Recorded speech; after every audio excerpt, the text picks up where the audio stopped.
Okay guys, so आज हामी चाहिँ पोखराको एयरपोर्टमा चाहिँ पुरानो एयरपोर्टमा चाहिँ उड्ने छौँ। एकदम सानो प्लेन छ, हेरौँ के कस्तो हुँदैछ हैन।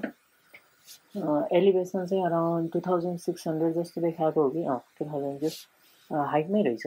यदि एक्युरेट छ कि छैन थाहा छैन, मैले चेक गरेको छैन। वरिपरि पनि हेर्दै हालौँ न त। सो हामी रनवे कुनमा छौँ? 4 मा।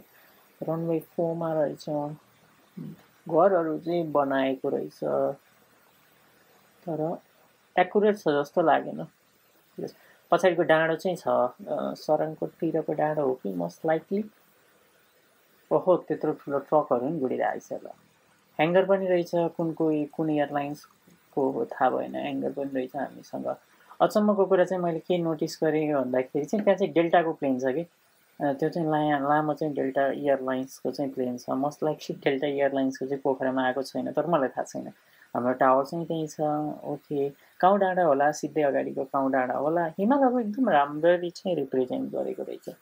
सो हामीसँग यतापट्टि चाहिँ माछापुच्छ्रे छ, अन्नपूर्ण पनि छ। हिमालहरू चाहिँ राम्ररी रिप्रेजेन्ट गरेको रहेछ। एनिवेज गाइज, ल टेक अफ गर्न ट्राई गरौँ, हेरौँ कस्तो हुन्छ। अनि त्यसपछि चाहिँ वरिपरि पोखराको वरिपरि हेरौँला अनि ल्यान्ड गर्न ट्राई गरौँला। ल्यान्ड गर्न चाहिँ गाह्रो हुनेवाला छ, तर ट्राई गरौँला। सो मेरो पावर चाहिँ आयो, हिँड्दैछ। रडर कन्ट्रोल चाहिँ त्यति राम्रो इफेक्टिभ चाहिँ देखिरहेको छैन मैले। एनिवेज अलि बढी पावर दिउँ।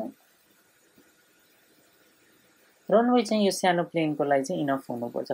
हामीसँग चाहिँ क्रस विन्ड चाहिँ रहेछ, विन्ड सकले चाहिँ क्रस विन्ड छ भनिरहेको रहेछ।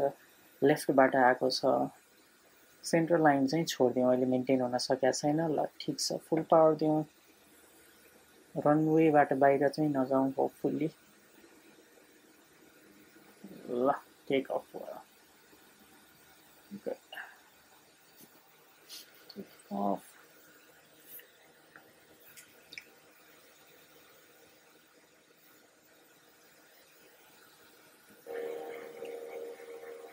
वरिपरि हेर्दा चाहिँ काउँ डाँडो राम्रो है। रनवेको साइडमा त्यो बाटो होला, जस रनवे इनसम्मै बनाएको रहेछ। इनसम्मै बनाएको रहेछ। घरहरू चाहिँ जस रिप्रेजेन्टेसन चाहिँ एक्युरेट चाहिँ छ जस्तो लागेन, बट छन चाहिँ छ है। बिजुलीको तारहरू पनि रहेछ। हाम्रो अगाडिको काउँ डाँडा छ, काउँ डाँडामा पनि बाटोहरू बनाएर देखाएको छ। ठिक छ, हिमालहरू भइहाल्यो। क्लाइम्ब चाहिँ गर्दै राखौँ।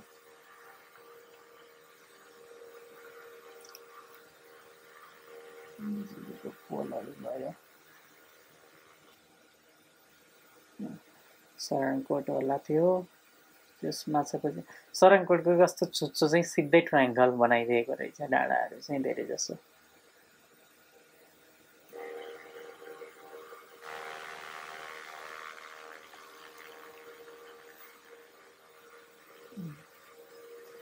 सरङकोटमा गएको बाटोहरू पनि बनाएको रहेछ। हेरौँ हामी लेक साइडतिर जान सक्छौँ कि सक्दैनौँ। सक्यो भने लेक साइडतिर पनि हेरौँला। कि हामी बेसिकली लेक साइडतिरै पोइन्ट गरिरहेको रहेछौँ। ल ठिक छ।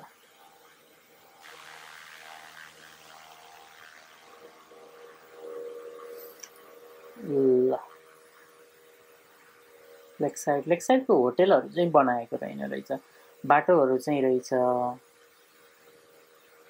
तर होटेलहरू चाहिँ बनाएको रहेन रहेछ। टन्नै होटेल छ नि। त्यो साइडमा हिँड्ने बाटो पनि चाहिँ रहेछ, साइडमा हिँड्ने बाटोहरू पनि रहेछ। गाडी पनि कुदिरहेछ तलतिर।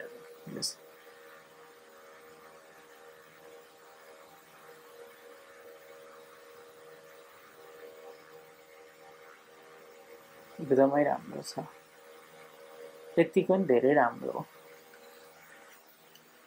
ल डाँडालाई ठोक्न गइराखेका रहेछौँ, नठोकौँ।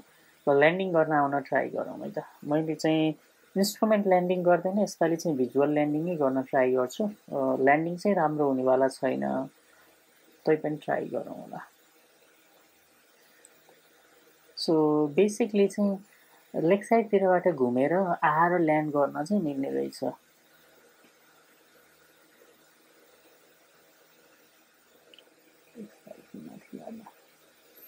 हामी 2000बाट उडेका थियौँ, 4000 भनेपछि 2000कोमा चाहिँ 2000को हाइटमा चाहिँ छौँ, त्यति धेरै त होइन।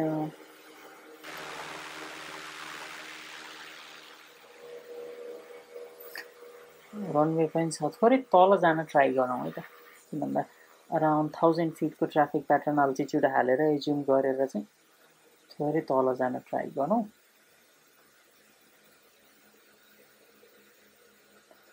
सो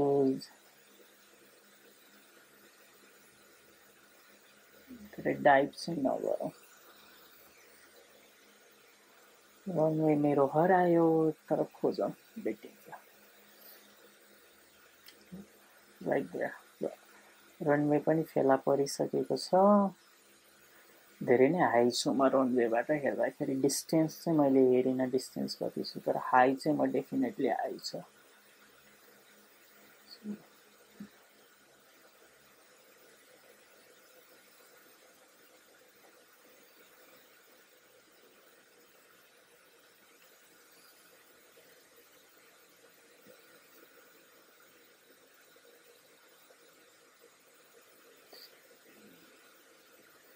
फोर 4000 भने चाहिँ अझै 1000 फिट जति लुज गरौँ। कि पावर टोटली आइडल, जेनरली चाहिँ रियल लाइफमा चाहिँ पावर आइडल चाहिँ हालिँदैन, तर ठिकै छ। लाइट्सहरू अन गरौँ, लाइट्सहरू अन छ, हेरौँ है त एयरपोर्टको लाइटहरू अन गर्न सक्छु कि सक्दिनँ मैले। एयरपोर्टको लाइटहरू चाहिँ अनै छ जस्तो लाग्यो, मैले त्यो साइडमा चाहिँ देखेँ। ठिक छ, एयर स्पिड चाहिँ अहिले जेनरली मैले चाहेको भन्दा हाई नै छ, तर ठिकै छ। ल्यान्डिङ चाहिँ राम्रो हुनेवाला छैन, किन भन्दा मसँग रडर कन्ट्रोल चाहिँ छैन। अघि चाहिँ क्रसविङ चाहिँ देखाइरहेको थियो, तैपनि एकचोटि ट्राई चाहिँ गरिहेरौँ न। फ्ल्याप्स हालौँ, सेकेन्डमा छ फ्ल्याप्स, लास्टमा छ फ्ल्याप्स। फर्दर हेल्प गर्नेवाला छ हामीलाई फ्ल्यापले। 1000 फिट जति छु रफली, गिभ इट टेक।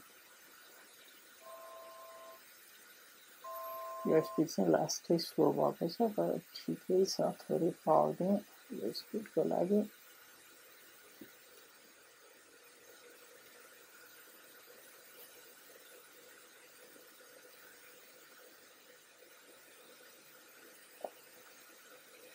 अझै डाइभ भइराखेको छ, म डाइभ चाहिँ किल गर्न ट्राई गर्नेवाला छु।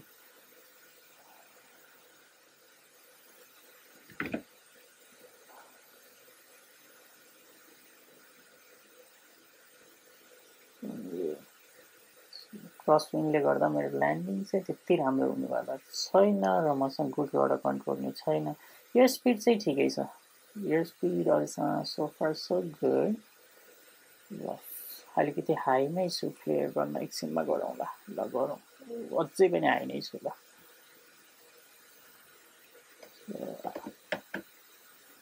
हेरौँ,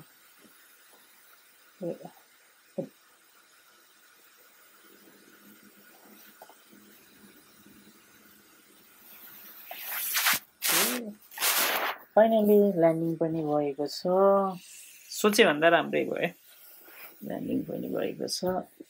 ल वरिपरि हेरौँ न त फेरि पनि। टर्मिनलतिर पनि गएर हेर्नुपर्ने हो हेर्न त।